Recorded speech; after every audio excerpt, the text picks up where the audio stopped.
Boa noite.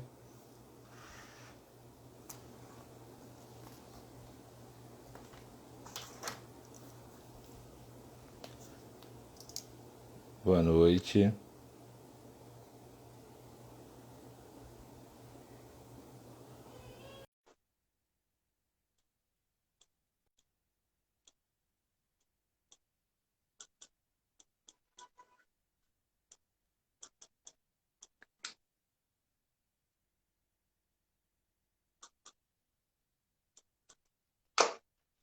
Boa noite, amigo. Boa noite a todos.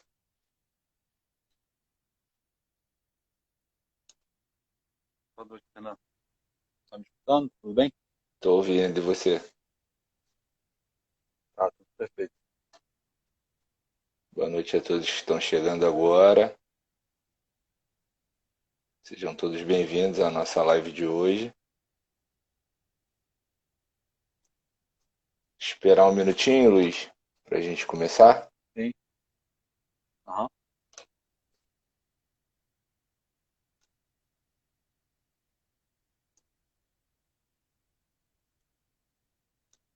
Boa noite, André, Marcos, Nádia, Pamela.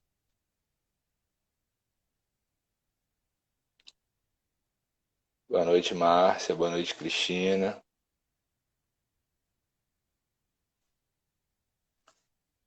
Luiz, a Sandra botou que o seu som tá baixo. Meu som tá baixo? Ela Tá me escutando comentou baixo? aqui. Eu tô te ouvindo normal. Eu, eu tô no telefone. Eu não sei nem como resolver isso. Eu tô Você escutando tá usando normal. normal? É, tô ouvindo normal aqui. Talvez eu tenha falado baixo, pode ser isso. Pode ser. Se alguém perceber algum outro problema, pode sinalizar.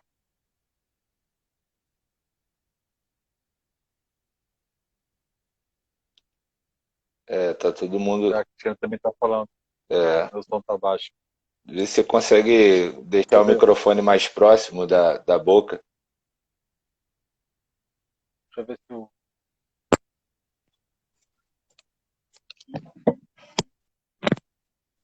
Será que melhorou? E aí, pessoal, melhorou o som? Eu nem sabia que o microfone fica aqui. Eu achei que fosse do telefone. Fica pendurado aí. Senão eu vou ter que, se não tiver melhor, eu vou ter que falar sem o, O fone, né? vou ter que usar o, ah, Vamos ver, vamos esperar alguém responder se melhorou. o meu som ficou melhor. Estou falando nessa altura de voz, tá todo mundo escutando. É, a Sandra falou que quando coloca mais próximo da boca melhora. Parece que melhorou. Eu acho que pode ter sido também o contato do fone, né? Às vezes pode ser isso. Se o microfone está aqui, melhorou. Então, parece que está resolvido. Vamos começar então? Vamos.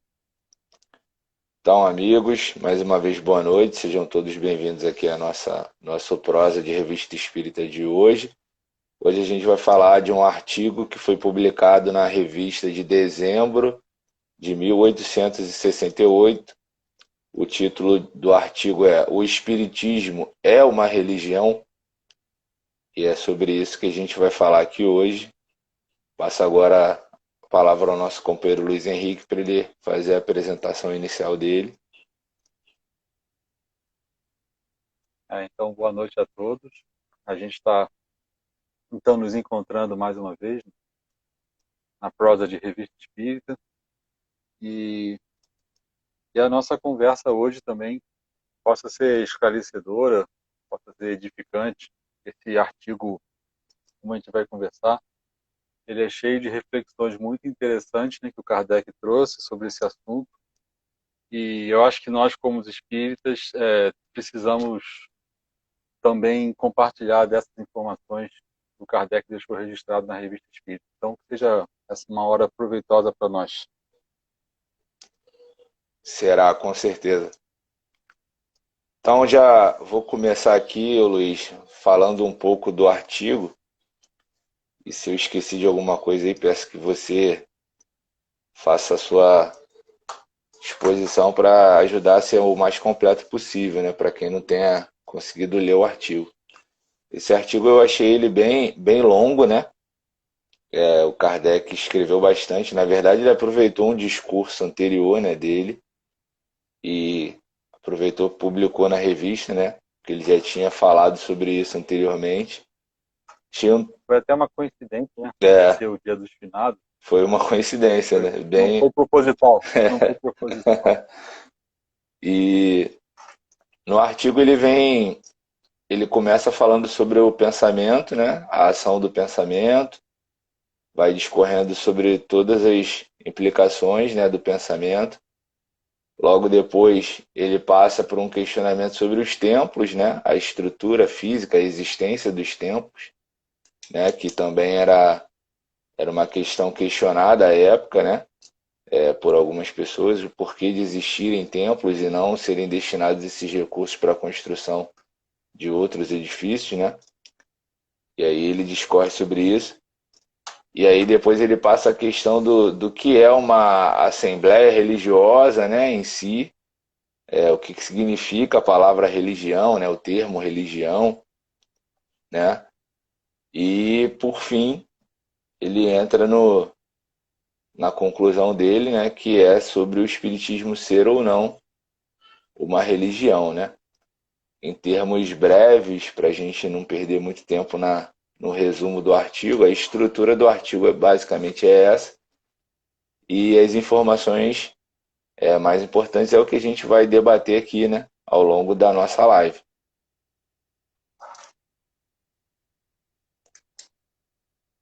Então, se você não tiver mais nenhuma informação sobre o artigo para acrescentar, eu já vou aqui começar o nosso debate de hoje. Ok, Então, beleza. vamos começar. Então, vamos lá. Pessoal, aí se prepara que hoje é bastante assunto. Bom, Luiz, como eu falei aqui, né, o Kardec ele já começa o artigo fazendo uma reflexão e bastante profunda até. Achei que para um artigo ele foi bem detalhista, né? Ele trouxe bastante conteúdo sobre a questão do pensamento, né? Que é uma situação sempre atual nas nossas vidas, né? Então, o que você tem a trazer para a gente aí? O que Kardec colocou lá nesse artigo que você achou indispensável para a gente debater aqui? Eu achei interessante, porque eu lembrava desse artigo, mas não lembrava do conteúdo de forma completa. E a gente que conhece a literatura espírita, né, principalmente a literatura complementar, a gente sabe a contribuição que o Emmanuel deu, que o André Luiz deu para a literatura espírita, ampliou muito a visão do espiritismo, ou seja, ampliou muito os postulados, né, trazidos pela codificação. E esse tema pensamento, né, o mecanismo de ação de pensamento, tanto o André Luiz quanto o Emmanuel, eles tinham explicado com bastante propriedade, até do ponto de vista, vamos dizer assim, de ação, vamos dizer assim, ação bioquímica, ação do ponto de vista científico, tentando explicar o mecanismo de ação do pensamento, comparando inclusive como ondas, né, da física, como aquele conhecimento que a gente tem da física, de ondas, de áudio, de som. E interessante que esses livros do Emmanuel e do André Luiz, eles foram publicados no século XX, né? Então a própria ciência também já tinha avançado um pouco e já tinha nos esclarecido com relação a esses assuntos para a gente poder aplicar então no entendimento do mecanismo de ação do pensamento, o que seria o pensamento, conforme o Emmanuel e o André Luiz se aprofundou. Só que o interessante é que o Kardec, no século XIX, né, ele já tinha visualizado ou vislumbrado e trazido reflexões sobre esse assunto, e a gente vê, então, aprofundado somente no século seguinte, né? Então, ele começa o artigo, uma coisa que já foi super interessante, ele lembrou, ele evocou, vamos dizer assim, a passagem evangélica quando Jesus fala onde se encontra duas ou mais pessoas reunidas em meu nome, lá eu estarei. Né? E durante o artigo todo ele vai desenvolvendo, então, a argumentação, vamos dizer assim, de uma perspectiva do que seria uma interpretação para essa passagem. Né? Então, ele foi falando que o pensamento, assim como o pensamento associado à força de vontade, a vontade, assim como a gente, quando pensa em mexer um braço, né? Associado à força de vontade, a gente mexe o braço, ou a perna, a gente mexe a perna, ou a gente anda, ou a gente vira a cabeça, é a mesma força motriz, né? A força de vontade do pensamento, a força de vontade vai atuar nos fluidos que nos cercam, né? E o pensamento vai agir interferindo nesses fluidos para que se criem então ondas, né? E tem uma consequência física daquilo que você está pensando. Né? Então isso, com certeza, no século XIX, isso foi um pensamento redundante, mas uma informação, uma reflexão de muita vanguarda, né? Ou seja, o pensamento ele é matéria, né? Ao mesmo tempo ele é associado como ondas, né? Então ele é uma matéria num outro tipo de estado, né? E vai atuar no fluido para que exerça então uma ação material, mesmo que seja mais existenciada, mas material. Então, o Kardec ele foi desenvolvendo um pensamento e uma reflexão sobre o que é o pensamento, e, na verdade, que muitas coisas foram aprofundadas com o Emmanuel André Luiz, e ele antecipa, então, começa a introduzir a gente, né, de como o pensamento ele é formado, ele é criado, e como que ele atua no nosso meio, ao nosso redor. Né? Então, acho que vale a pena até a gente, todos nós aqui, lermos diretamente no texto, né, das palavras de Kardec, que realmente é muito claro e é muito edificante. Luiz, o que mais me chamou a atenção, né, quando Kardec estava falando sobre o pensamento, né, é que ele traz um conceito que para a gente é básico, né, mas que muitas vezes a gente esquece, né. Ele diz que o pensamento é o que distingue o espírito da matéria, né. Então, a razão de ser, né, o espírito, ele existe por conta do pensamento, né? Pensamento contínuo é a característica do ser espiritual. É uma coisa básica que muitas vezes a gente esquece, né? A gente não se preocupa com o pensamento como a gente deveria se preocupar, né? Se é a nossa característica básica, né? Por que a gente dá tão pouca atenção a esse quesito fundamental do nosso espírito, né? Sem o pensamento não há espírito, como Kardec colocou no artigo, né? E não havendo espírito, só há matéria, né? E a gente não dá importância a isso, né? Muitas vezes a gente sequer sabe o que está pensando, né? Em determinadas situações a gente deixa que aquilo fuja do nosso controle. E aí eu trago o que você disse, né? Sem o controle do pensamento, sem a consciência, né, do pensamento contínuo, o que a gente emana para o ambiente, né? Nessa ação do pensamento que você explicou, Kardec explica muito bem no artigo, no ambiente fluídico, né? E aí vem a situação que ele coloca ali, né, no artigo.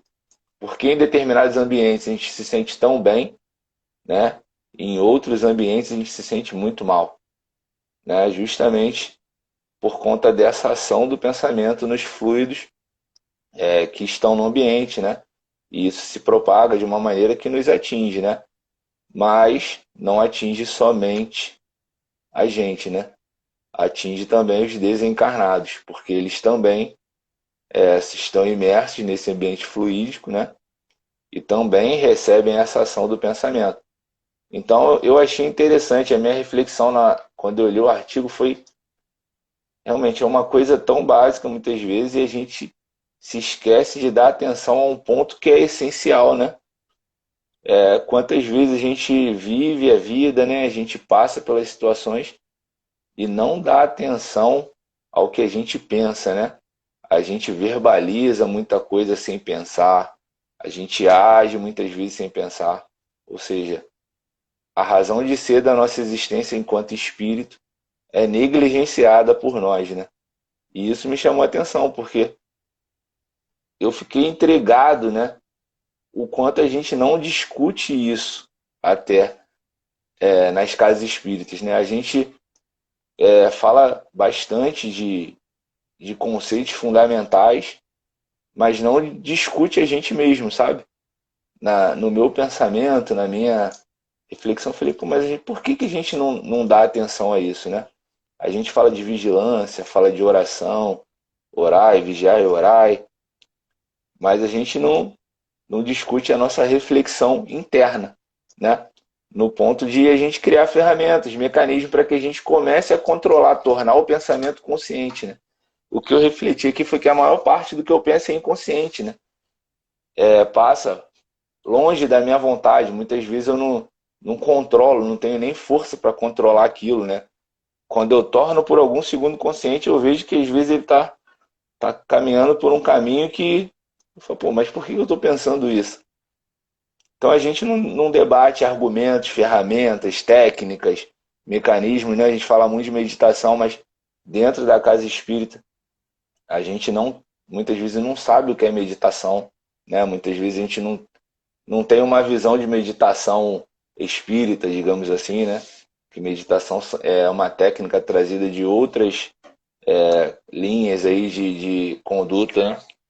De ação, de pensamento, de controle do pensamento. Então eu fiquei refletindo nesse quesito, né? E achei muito interessante, porque Kardec ele é bem científico, né? E a gente sabe das consequências, muitas vezes a gente sabe explanar brilhantemente, até palestrantes aí ilustres falam muito bem sobre a consequência do pensamento, mas muitas vezes se a gente perguntar, mas o que eu faço para controlar o meu pensamento? A resposta é vaga, né? É uma resposta que a gente não tem uma linha de ação planejada, né? Traçada, bem definida. Então, a minha reflexão girou muito nesse sentido de por que a gente não dá atenção, né, a esse ponto fundamental, a um princípio que é basilar até do Espiritismo. Né? Sim, perfeito, Renato. Concordo contigo. Você lembrou muito bem. O pensamento, ele reside no espírito, né? O materialista, ele entende o pensamento como uma manifestação de secreção neuronal, né? De neurotransmissores, de redes neuronais, e na verdade isso não é a causa, isso já é um efeito. O cérebro humano, ele é um órgão de manifestação do pensamento quando o espírito está encarnado, mas o pensamento ele reside no espírito, né? A sede do pensamento é no espírito. Então, quando o espírito está encarnado, o pensamento ele vai ter consequências físicas porque se manifesta através do cérebro, né? Então, as coisas mais simples, eu penso, quero mexer o braço, eu vou mexer o braço, para onde que eu vou olhar, o que eu vou falar, né? Vai se misturar, inclusive, vai se refletir com o seu sentimento, o que a gente está sentindo e vai externar. Mas o pensamento, como ele não reside no cérebro, ele reside no espírito, a sede do pensamento é no espírito, vai ter consequências também espirituais, né? Ou seja, no mundo fluídico, que nós estamos encarnados, mas nós estamos a nossa essência espiritual, né? Que está conectado com o ambiente espiritual ao nosso redor, mesmo encarnado. E esse pensamento ele vai ter consequências, seja se for pensamento positivo ou pensamento negativo, ele vai ter consequências também na ambiência. A gente vai até usar a expressão psicosfera que se forma, né? E isso você lembrou muito bem, né? Daí o porquê que a gente valoriza tanto aquele ensinamento de Jesus, a vigilância e a oração, como você falou, né? A vigilância e a oração parte de uma racionalidade ou uma perspectiva de entendimento desse ensinamento de Jesus, do conhecimento do mecanismo de ação do pensamento, principalmente no plano espiritual, né? No fluidos que estão ao nosso redor, mais do que na ação no corpo físico. Né? Então, eu concordo muito bem com o que você falou. Bom que você também lembrou esse lado da reflexão mais profunda ainda, né? E realmente a gente necessita aprender a disciplinar esse pensamento. Mas isso é um traço da nossa interioridade. Talvez a meditação seja uma ferramenta ou um exercício para que a gente possa, entre aspas, adestrar esse pensamento, né? Levar para um estágio, deixar ele num estágio superior sempre, mas a gente sabe que a nossa inferioridade ainda impede muitas coisas, então é um trabalho, é um exercício que a gente vai demorar algum tempo fazendo, né? A gente pode até voltar a esse assunto quando a gente falar das assembleias, que tem uma coisa interessante para a gente refletir. Mas muito bom essa tua lembrança aí sobre pensamento. Então já vamos para a Assembleia, o pessoal vai ficar ansioso. É o nosso próximo tópico aqui. A gente já falou bastante da ação do pensamento, né? Você já trouxe a questão das consequências no ambiente, né? Como ele atua nos fluidos e tudo mais. Acho que a gente já pode, se você não tiver mais nada a colocar sobre o pensamento em si, já pode falar realmente das assembleias agora para a gente começar a entrar na questão da religião, né? Porque o artigo ele foi bem Rivail, né? Bem professor Rivail. Bem metódico, ele foi construindo um pensamento, foi construindo um ensinamento, né? Um raciocínio. E aí o Kardec, depois que ele fala então do pensamento, ele vai falar das assembleias como reunião de pessoas, né? Ou então seja, de pessoas de pensamento, cada um irradiando o seu pensamento. E aí ele foi falando que às vezes essas reuniões, então, assim como numa sinfonia, aí de novo ele foi usando a analogia, né? Eu não sei se por intuição, mas considerando o pensamento como ondas, ele fez uma analogia com uma orquestra sinfônica, né? Então, quando os instrumentos eles estão harmônicos, né? Os instrumentos eles estão consoantes, é uma coisa prazerosa de se ouvir, né? A ambiência que se cria, né? A satisfação, a sensação de alegria, enfim, o ambiente que se cria é positivo, né? Vamos dizer assim, é até santificante. Mas existe a situação, imagine cada um tocando uma nota, um acorde diferente, instrumentos desafinados, enfim, a dissonância que pode haver pode ocorrer também se pessoas diferentes, em níveis evolutivos diferentes, estarem emanando pensamentos de natureza diferente, né? E esse tipo de assembleia é muito comum, e aqui ainda não é assembleia religiosa, não. É assembleia a qualquer reunião de pessoas em qualquer ambiente, né? E como um traço da inferioridade nossa é a heterogeneidade, então é comum isso ocorrer, seja no ambiente de trabalho, seja no ambiente familiar, né? Seja em qualquer região que nós estejamos, né? Pessoas em estágios evolutivos diferentes, com intenções diferentes, com afinidades diferentes, podem criar então uma assembleia com pensamentos diferentes, ou seja, ondas dissonantes, né? E aí ele foi falando da importância então de existir reuniões, e aí já com o objetivo de chegar na reunião com um objetivo mais religioso, né? Onde a assembleia então, ou seja, pessoas unidas, né? Com o mesmo propósito e ao mesmo tempo então irradiando o mesmo padrão de pensamento, um pensamento de paz, né? Que aí é interessante que nas reuniões religiosas, e a gente pode dizer as reuniões espíritas, né? Dando até o exemplo das reuniões mediúnicas, a gente acaba, no momento em que a gente está na reunião, a gente acaba se esforçando para ter uma disciplina maior do nosso pensamento. Se o nosso pensamento ele é muito oscilante, tem momentos de, vamos dizer assim, de alta vibração, momentos de baixa vibração, por causa da nossa prioridade, quando a gente está num ambiente desse, a gente tenta ou se esforça, né, em manter o máximo de tempo possível os pensamentos elevados, né, como os espíritos superiores pedem para que a gente fique naquele momento, né? E o interessante é que acaba que essas reuniões também têm um efeito naquele que participa de ser um exercício da pessoa aprender a se concentrar. É um exercício da pessoa em manter, então, o padrão vibratório no andar superior, né? No andar superior da espiritualidade, né? Naquele momento, ou seja, naquela 1 ou 2 horas que está na reunião. Então, é uma outra reflexão que eu sempre fiz quando a gente participa de reunião mediúnica, né? Apesar da reunião ser aquele propósito de caridade, propósito de receber instrução dos espíritos superiores, de poder ajudar os espíritos necessitados, enfim, todo aquele trabalho de assistência que a gente vê, também para aqueles que estão participando, é uma oportunidade também no momento em que está ali de praticar o exercício do bom pensar, né? Ou seja, daquilo que justamente você estava falando, com o mesmo efeito, por exemplo, com uma meditação.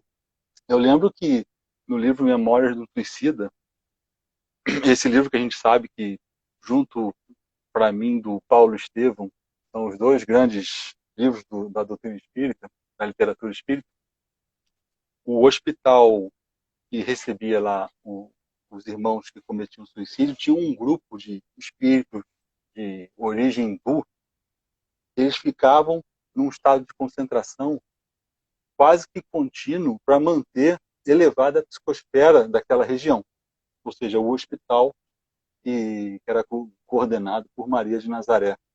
Então, você vê que educação do pensamento que aqueles espíritos tinham, e eram espíritos que pareciam que eles tiveram experiências, né, encarnatórias em países orientais, né, e trouxeram essa experiência para manter, então, a psicosfera daquele lugar. Imagine como é que seja a psicosfera de um vale dos suicidas, né? Ou seja, pensamentos, além de heterogêneos, de baixa frequência, de pensamento inferior. Então, é um lugar ali de tratamento.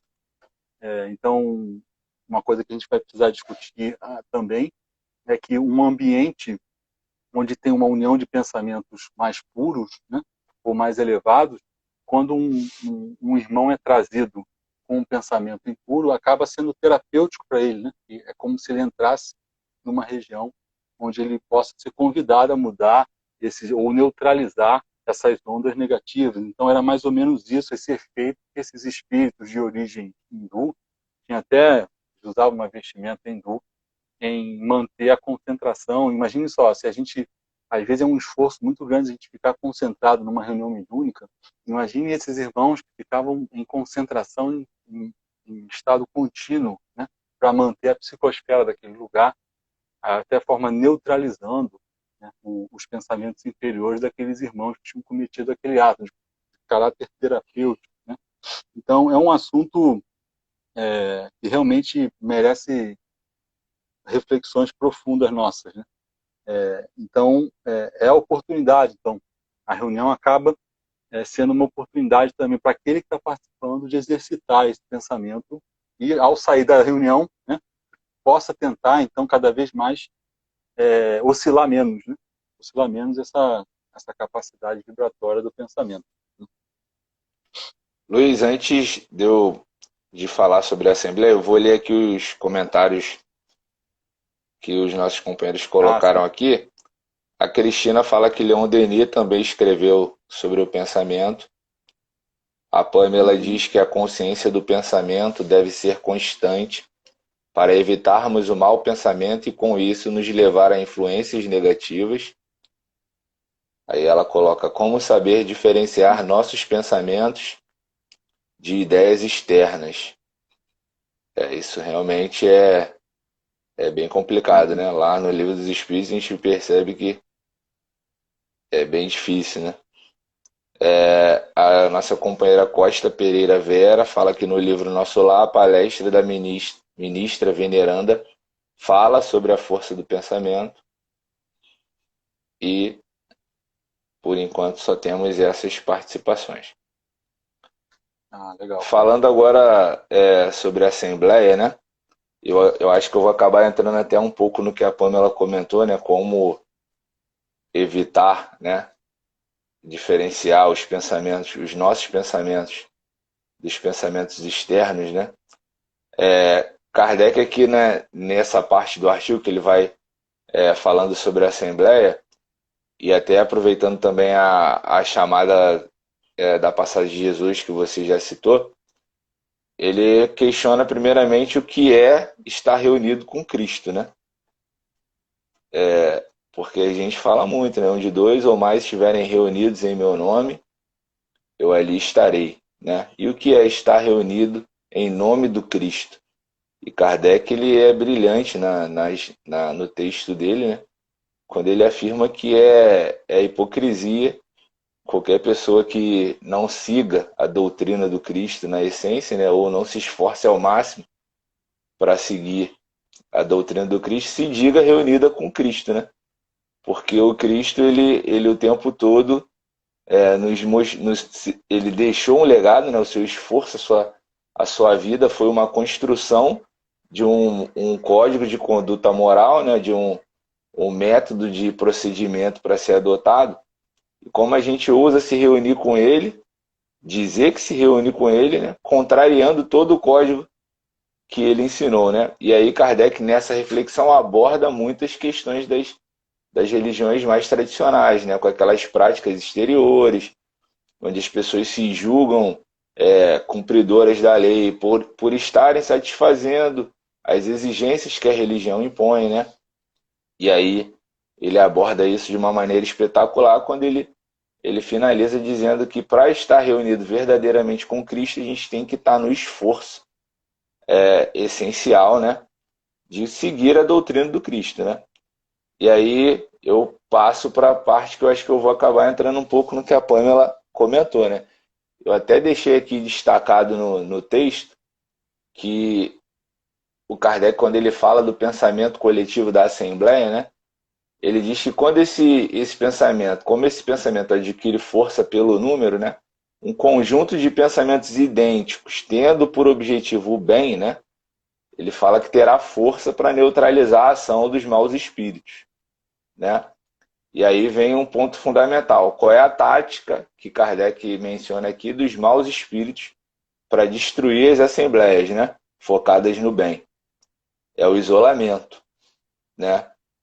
E aí, por isso que eu vou acabar entrando um pouco no que a Pamela disse, né? Qual o conceito de assembleia que Kardec propõe aqui, né? Eu acho que é até um ditado muito comum, né? Juntos somos mais fortes, né? E aí, nessa parte que eu destaquei aqui, Kardec, inclusive, usa um ditado popular da nossa época também, né? Que é a união faz a força. Então, sozinho, o espírito, né?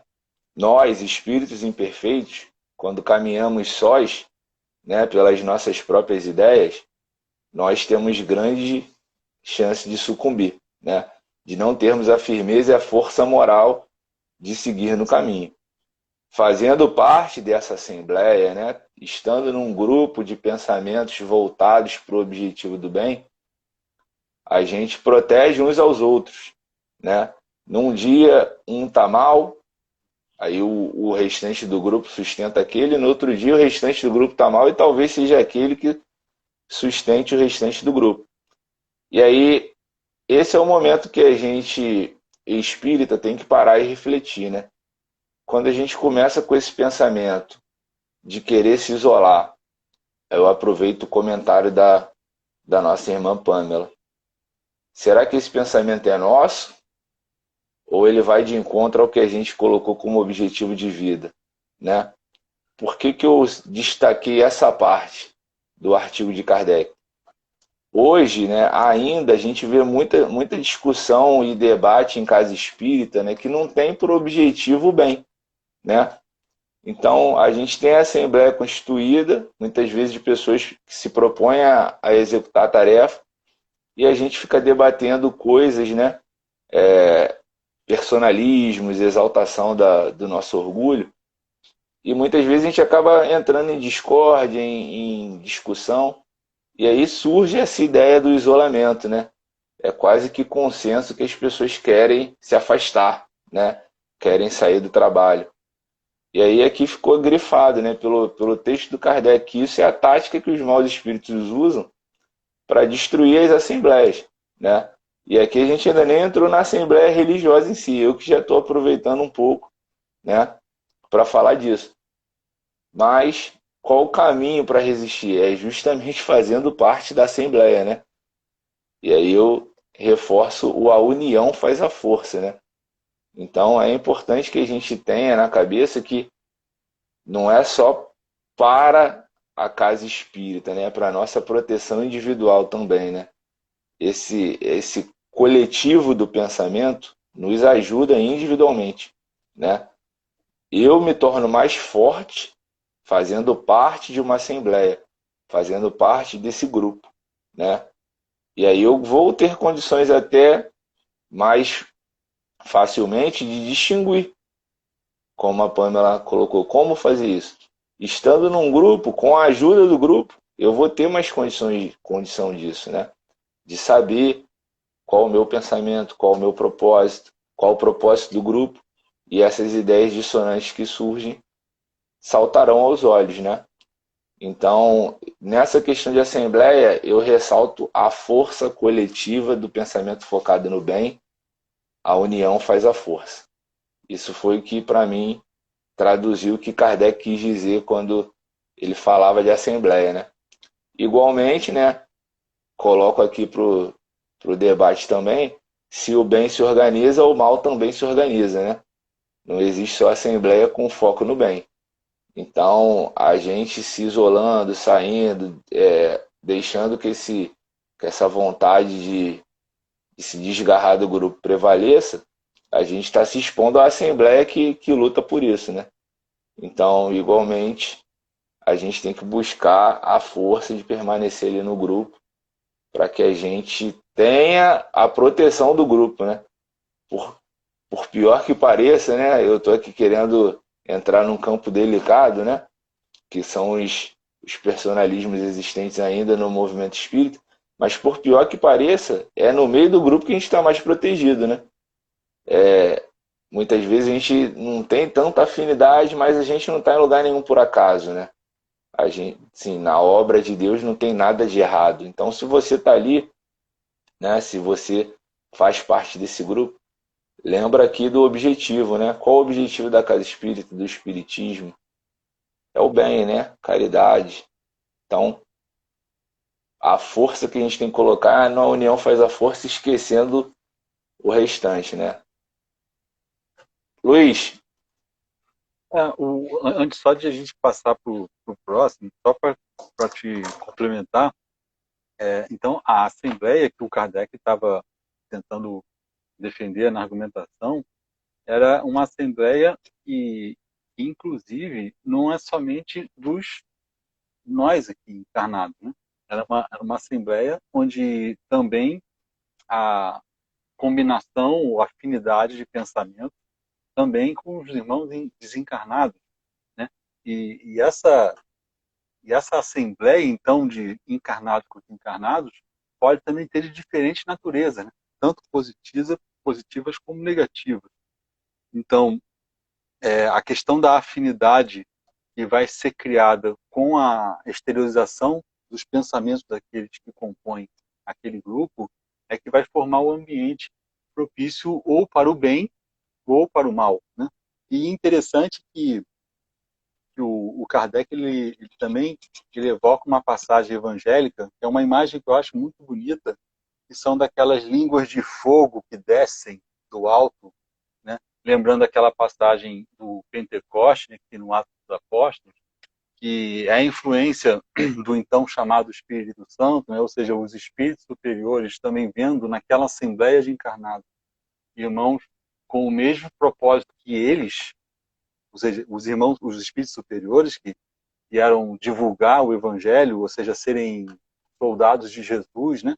Ou seja, quando eles encontram, porque essas situações já estão equacionadas no mundo superior, né? A fraternidade, né? A homogeneidade de pensamento e um pensamento voltado sempre para o alto, para a caridade, para o amor, isso já está equacionado nos espíritos que estão nos ambientes superiores. E quando eles veem isso também em nós, irmãos inferiores e encarnados, né, acaba que há uma afinidade de pensamento também. Então essa assembleia ela se aumenta, né, se estende para o alto, né, e esses irmãos se aproximam e vêm dar suas comunicações, vêm fazer o seu auxílio. Então a gente vê que tudo nasce do pensamento positivo, na intenção do pensamento de você querer fazer o bom propósito, fazer o amor, e se cria todo esse ambiente, então, com a união dos nossos pensamentos. E é interessante isso, então, para a gente entender como que funciona uma reunião, né? Uma reunião onde o Evangelho tem sido como constituição. Né? No Espiritismo, a gente pode chamar de reunião mediúnica, que a gente está falando para o movimento espírita. Mas esse modelo se reproduz também em qualquer ambiente religioso, né? E eu achei interessante que o Kardec ele trouxe então um discurso ecumênico, né, para essa questão da assembleia religiosa que a gente vai entrar agora, né? Quando independente de que ideologia religiosa ou de que doutrina a gente abraça no nosso coração, mas que as pessoas que se reúnam com esse desejo do amor, de confraternidade, confraternização, né? De fraternidade, de confraternização. Então, é isso que vai ser o mais importante, né? E é essa que vai ser uma assembleia, então, muito positiva, muito a acrescentar na sociedade, né? Isso que eu achei interessante. E nessa questão da assembleia religiosa, né, Kardec, como ele colocou aqui, né, e você também ressaltou, né, nessa sua fala de agora, pela comunhão do pensamento, né, o pensamento da assembleia focado no bem, os homens se ajudam, como a gente já debateu, e os espíritos que você colocou agora vêm para assistir também que isso se propague, né? E aí, dentro daquela assembleia, se cria o pensamento padrão, digamos assim, né? O coletivo do pensamento. E aí que a gente passa para a questão da assembleia religiosa, né?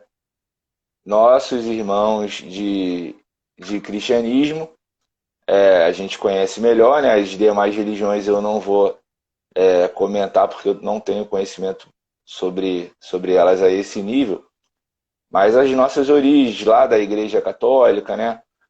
A gente ao longo do tempo construiu isso, né? O cristianismo ele já vem sendo lapidado há muitos anos. E aí Kardec, na questão da Assembleia Religiosa, coloca uma coisa que eu achei bastante interessante, né?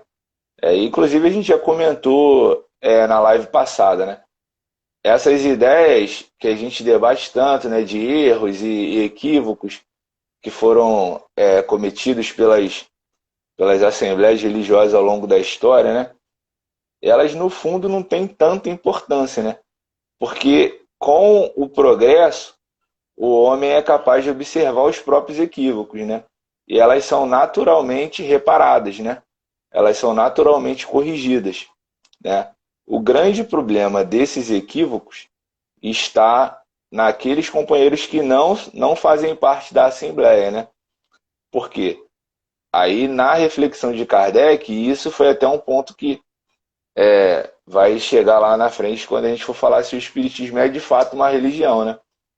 Que ele coloca que esses companheiros que não fazem parte da Assembleia Religiosa acabam olhando esses equívocos de cada época, né? Cada época teve a sua marca de equívoco cometido nessas assembleias tradicionais, né, da religião cristã. E eles pegam aquilo ali, né, focam naquilo ali e usam aquilo para descaracterizar o todo, né? Eles pegam aquele erro cometido, aquela marca pungente ali de um engano e descaracterizam o todo através daquilo ali. Quando no fundo o conceito da Assembleia desde o início, em todas as religiões é o mesmo, né? É o amor, né? Então, eles se aproveitam das marcas, né, dos erros que a gente comete, das nossas falhas, das nossas fraquezas morais, para descaracterizar a Assembleia Religiosa, sendo que Kardec deixa bem configurado, né, bem caracterizado, que o objetivo da Assembleia Religiosa é um só, né?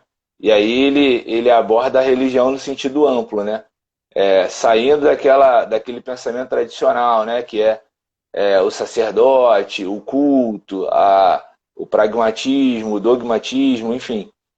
Abordando em sentido amplo, a Assembleia Religiosa ela está bem definida, né? É o amor ao próximo.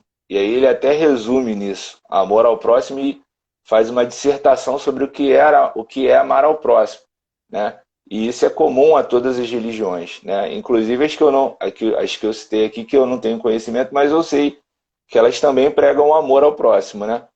Então, nesse conceito, né, de assembleia religiosa, se resumindo basicamente em amar ao próximo, a gente vê o comportamento desses companheiros que tentam descaracterizar o que é uma assembleia religiosa como um comportamento que levou Kardec, muitas vezes, a negar que o espiritismo fosse uma religião, né? Por quê? Porque justamente essa luta, esse combate à religião tradicional fez com que se criasse uma ideia de religião, né? Uma ideia de assembleia religiosa totalmente equivocada, né? Totalmente baseada nos equívocos cometidos, né? Nos erros cometidos, afastando a assembleia religiosa da sua razão de ser, né? Que é o pensamento coletivo, a comunhão de pensamentos voltadas para o amor, né? Os pensamentos voltados para o amor. Amar ao próximo, fazer o bem, praticar a caridade. E no artigo fica evidente o prejuízo disso, né?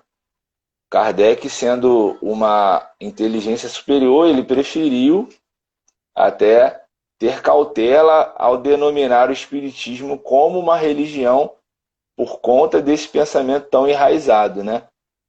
Dessa crítica tão pesada e que hoje em dia ainda persiste, né?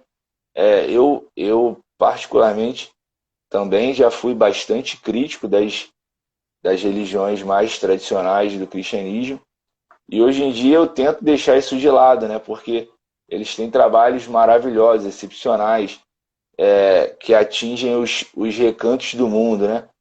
Eu hoje em dia procuro sempre lembrar que quando acontece uma grande calamidade, normalmente um dos primeiros organismos internacionais a chegar é a Igreja Católica, né? A gente já vê ali, ela tem uma capilaridade muito absurda e ela consegue atuar praticamente de imediato, né? Já com doação de alimentos, roupas e minimizando aquele sofrimento todo. Então, isso me chamou muita atenção, né? Nesse conceito de assembleia religiosa deturpado, levou até Kardec a evitar caracterizar o espiritismo como uma religião, né? E aí que eu achei brilhante a sacada dele desse artigo, né? E como você falou da construção do pensamento que ele faz, né? Ele fala da assembleia religiosa, das religiões convencionais, do ataque às religiões, e aí ele entra no nosso próximo tópico, que é: e aí, baseado nisso tudo, o espiritismo é uma religião ou não é? Pois é, Renan. E aí o interessante é que quando o Kardec faz essa abordagem, eu lembrei que a palavra igreja no Novo Testamento, principalmente nas cartas de Paulo, aparece muito a palavra igreja, porque ele funda a igreja, né? No original, as cartas de Paulo, todos os manuscritos mais antigos foram todas escritas no grego, o grego koiné, que era uma espécie de um inglês da época. E a palavra em grego era eclésia, ou eclesia, e essa palavra no grego não quer dizer igreja como uma construção, como um prédio feito de tijolo. O grego não tinha essa concepção da palavra eclésia ou eclesia dessa maneira. E sim que era uma reunião de pessoas. A gente está usando a palavra assembleia, mas pode ser traduzido como assembleia para o português. Então era um laço, né? Ou seja, não era unido, não uma união de tijolos unidos pelo cimento, mas era uma união de pessoas unidos pelo laço do amor. E aí eu lembro no Paulo Estevão, o Paulo de Tarso, quando ele conhece uma dessas igrejas. O que era essa igreja? A igreja era uma casa de uma lavadeira, eles estavam reunidos numa mesa que era toda torta, que era feita por carpinteiro daquela época, e tanto o mais rico ou o mais pobre do lugar que ele estavam reunidos naquele lugar, e eles estavam estudando o Evangelho, eram as anotações de Levi, de uma forma bem simples, e ele percebeu que naquela igreja, né, foi quando ele conseguiu fazer reflexões que enchiam o coração dele. Ele que tinha sido um fariseu, que tinha a retórica, que no templo fazia aquele discurso que derrubava qualquer tipo de mecanismo de pensamento, qualquer raciocínio, qualquer equação, mas ele sempre era um sentimento árido, nunca se sentiu pleno, nunca se sentiu preenchido. E naquela reunião, numa casa de uma lavadeira, numa igreja cristã simples, ele se sentiu preenchido. E eu lembrei também de uma outra coisa. a igreja se eu não me engano, foi em Efésios, quando os constituintes daquela comunidade, veja que se refere à comunidade, não à construção, não o prédio, mas quando a comunidade começou, essa igreja tinha, inclusive, fenômenos de voz direta. A espiritualidade se manifestava por voz direta naquela comunidade. Mas quando começou a haver pensamentos discordantes, os fenômenos mediúnicos desapareceram. O Emmanuel registra isso no livro, para a gente ver, então, como a importância, né, da homogeneidade, né, do sentimento de fraternidade, de confraternização, que essas assembleias precisam ter. Isso é uma reflexão importante para a Casa Espírita, nesse momento. Então, e aí o Kardec, então, construindo esse pensamento, ele fala, o Espiritismo é uma religião, e aí ele lembra que a palavra religião vem de, a gente pode usar a palavra ligação, né? Uma religação. Né? Mas ligação de quê? Ligação de pessoas. Então, ele de novo ele traz esse sentimento da eclesia, né? Da eclesia que tinha no tempo de Paulo, né? No primeiro século, no segundo século da era cristã. A reunião de pessoas, né? Ou seja, com o objetivo de se confraternizar, com o objetivo de exercitar a fraternidade, com o objetivo de exercitar a caridade ao próximo, com o objetivo de fazer sua reforma íntima, né? Ou seja, de criar então uma assembleia com pensamentos homogêneos, mas com o objetivo de quê? De não ficar só circunscrito nessa comunidade, né? Ou nessa assembleia, mas que isso depois se reproduzisse para a sociedade, fosse um indutor de modificação da sociedade, que a sociedade fosse uma grande assembleia, né? Porque o objetivo final é que o planeta Terra seja uma grande assembleia religiosa, do ponto de vista em exercício de espiritualidade, né? Então, o Kardec ele fala que o espiritismo é uma religião, ele é uma religião, se for considerado a acepção da palavra religião, essa ligação, primeiro entre as pessoas de amor, e a ligação com o nosso Criador, né? Uma ligação com a causa primária de todas as coisas, com o nosso Pai amantíssimo, né? Então, e é essa forma de se construir essa assembleia que vai ser a indutora de modificação do mundo. Então, nesse sentido, o Espiritismo ele é uma religião. Só que, com o passar do tempo, a palavra religião também tem uma outra acepção, né? É um sentido mais sectárico, né? Religião A, B, o C, como você estava falando, um corpo doutrinário, com uma hierarquia sacerdotal, né? Com práticas exteriores, com rituais de iniciação, uma arquitetura própria. Isso, aí, se a gente compreende religião sendo isso, né, então o Espiritismo ele não é uma religião. Ou seja, não tem compromisso com o sectarismo, né, religioso ou com a concepção humana de religião. O Espiritismo ele é uma religião quando a gente entende essa concepção espiritual, ou seja, desenvolver a espiritualidade da criatura, né? Então, o Emmanuel tem uma frase muito interessante, muito mais de espiritualismo, muito mais de espiritismo, a criatura humana precisa de espiritualidade. Então, é na espiritualidade que é o cerne da questão, que é onde o Kardec desenvolveu essa construção de uma assembleia religiosa, sendo uma célula, né, ou células espalhadas pelo planeta, né, para que no futuro todo o planeta seja uma assembleia religiosa, né, tendo uma religação ou uma ligação profunda entre nós, né, e profunda com o nosso Criador, né? Isso parece uma utopia, mas esse é o planejamento de Jesus, né? A reflexão que a gente tem que fazer é o quanto ou quão pouco a gente caminhou para esse sentido. E quando a gente raciocina isso, a gente vê então que as religiões, elas todas têm na sua matriz esse objetivo, como você estava falando, de reunir pessoas, né, pelo laço do amor e pela fraternidade, né? O pensamento de Jesus, né, do Evangelho, está na matriz de todas as religiões, porque Jesus inspirou o surgimento de todas essas religiões no mundo. A gente sabe E disso. todas são É importantes. claro que todas são importantes, mas a gente sabe que os erros que nasceram, inclusive dentro do cristianismo, foram erros humanos, né? Mas tem vamos dizer entre aspas, o DNA do pensamento, da mentalidade cristã profunda, né? Para nos tornarmos cidadãos do universo, né? Como ou seja, acessar a religião cósmica do amor e da sabedoria que governa o universo inteiro, né? Não somente um planetinha, né? Tem esse DNA em todos os pensamentos religiosos na Terra.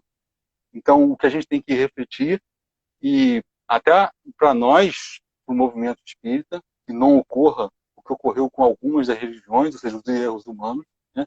Mas que a gente não destrua isso, essa questão da assembleia religiosa, das ligações pelo laço de amor e a ligação com aquele ente superior que nos criou e que nos mantém vivos. E só para finalizar essa questão dos erros, né, que eu trouxe aqui para o debate, e eu acho importante a gente reforçar que a gente não deve se ligar tanto a isso, né? Porque foi como eu construí o pensamento no início, né? O próprio Kardec evitou, e sabiamente, né, porque ele não queria associar o espiritismo ao que já existia, né? Ele queria trazer uma proposta completamente nova, então foi excepcional ele não ter denominado o espiritismo de religião e até negado que era uma religião em algumas vezes, né? E nesse artigo ele apresenta o espiritismo como religião no conceito filosófico, né? Como você bem explicou, mas ele também, no artigo, deixa uma esperança para a salvação de todas as religiões, né? Que cada época reserva ali o seu progresso, né? Cada época tem a sua marca do progresso, né? E esse progresso vai corrigindo o rumo dessas religiões também, né? E aí eu relembro que há pouco tempo atrás o Papa Francisco, por exemplo, deu uma declaração que tem potencial de renovar um pensamento secular da igreja, né? Ele, ainda no campo individual, ele diz que é a favor da relação entre pessoas do mesmo sexo, né? Isso até chocou o meio católico de alguma forma, mas olha a marca do progresso, né? E o progresso é inevitável, né? Essas religiões, a gente não precisa ficar querendo reformá-las, né? Elas serão reformadas e chegarão no caminho, né?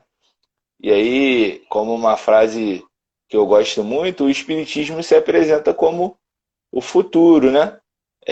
Lá no futuro, quando todo mundo for consertando esse rumo, né? E retomando esse conceito original, fatalmente todos nós chegaremos aqui à prática da caridade como a única salvação, né? Que é o princípio basilar do espiritismo, né? Fora da caridade não há salvação. Então, fatalmente a gente vai caminhar para isso, né? E até por isso eu coloquei essa questão da gente se preocupar demais com os erros, né? E eles são reparados com o passar do tempo, né? A igreja vai abandonando muitas condutas e posturas que a sociedade de alguma forma não aceita mais, né? Então, isso tudo vai passar, né? Então, a importância da religião não diminui por conta dos erros, né? Ela está no momento certo, como você bem colocou, todas elas fazem parte da obra de Cristo, né? É o que Cristo planejou para a gente. Então não tem nada de errado, né? Elas existem porque ainda são essenciais, né? E o Espiritismo se apresenta como uma nova proposta, como colocado por Kardec, de esquecer toda a questão tradicional, convencional, de hierarquia, culto, dogmatismo, enfim. E a gente focar única e exclusivamente na caridade, né? E ainda é uma luta para a gente, né? Imagina para os nossos companheiros de fé que ainda não acreditam de uma forma mais ostensiva no espírito, né? Ainda tem um conceito limitado quanto a isso, né? Porque essa racionalidade do espiritismo nos facilita muitas vezes, né? Então a gente também tem que entender um pouco o lado de lá e não caminhar para o campo da crítica, né? Caminhar para o campo, pelo contrário, é a fraternidade em sentido amplo, né?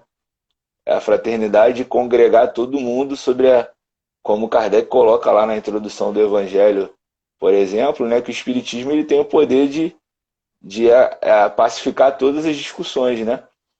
E principalmente o Evangelho que ele foca lá na conduta moral, né? Ali está a paz de tudo, né?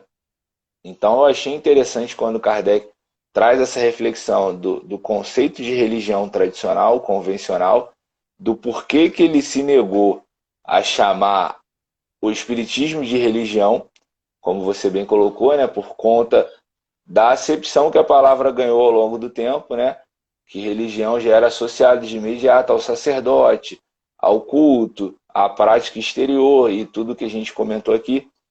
E depois, quando ele ressurge com o espiritismo como religião, sim, mas no seu sentido filosófico, que é o de ligação entre os homens para a prática do bem e da caridade e amar ao próximo, né? E aí, lá na lista do amar ao próximo, né? Se alguém aqui que está presente leu o artigo quiser falar, a lista que ele coloca de amar ao próximo é difícil de cumprir, né? Bem difícil. Não sei se tem alguém aqui que cumpre, né? Pode até falar nos comentários. Mas a gente vê que a gente mesmo no espiritismo ainda está distante disso, né? Então, até o espiritismo, na proposta que Kardec colocou, a gente ainda está distante de ser uma religião na acepção da palavra que ele colocou, né? As nossas assembleias não praticam aquilo 100%, né? Então, por que a gente se preocupar tanto com a religião do amigo, né? Com a religião do querer corrigir, explicar, demonstrar, né? Não, vamos pensar na fraternidade, vamos deixar o progresso corrigir os rumos de todos nós, né? Que nós também precisamos de bastante correção. E lá no futuro a gente vai chegar no objetivo comum, que é praticar a lei de Deus, né? A religião principal é essa, é a prática da lei. Então, não vai nem precisar de nome, né? Não vamos nem precisar chamar de nada. Vai todo mundo viver a lei de Deus e a religião será essa, será a fraternidade, né? Então, eu gostei muito, né, no campo pessoal e gosto muito, já falei com você algumas vezes, você já sabe disso e alguns companheiros aqui também sabem, do pensamento kardeciano. Ele tem um brilhantismo de construção que eu me apaixono por ele sempre que eu leio, porque ele era muito à frente do tempo e é muito à frente de mim ainda, né? Mesmo eu vivendo algum tempo depois dele. Porque ele consegue apresentar uma clareza e uma profundidade de objetivo que impressiona demais, né? A gente pensar no espiritismo como religião hoje é fácil, né? Mas lá na época dele, quando a coisa estava surgindo, né? E ele queria inclusive evitar essa alcunha de religião. Olha como ele conseguiu deixar isso. Olha como ele conseguiu resolver esse problema, né? Nesse artigo. Então, é incentivo. A fala aqui do final foi para incentivar o pessoal a ler o artigo. Eu tenho certeza que vão querer ler mais e mais e mais, porque é de uma inteligência, né? É uma presença marcante, essa inteligência e método do Kardec, né? Sim, perfeito, Renan. É, a máxima do espiritismo é, como você falou, é a fora da caridade, uma salvação, né? Salvação usando uma nomenclatura do Novo Testamento. Não é fora do espiritismo, uma salvação. Então isso quer dizer o quê? Que independente da filosofia de vida que a pessoa tenha, independente da corrente religiosa, se ela realmente ela tenta enxergar a matriz, né, de fraternidade, de amor, que aquela ideologia que ela defende, aquela religião que ela defende tem e coloca em prática, então isso é o que vai ser mais importante. Isso vai ser mais importante, inclusive, se eu declarar ou eu estar frequentando essa ou aquela religião.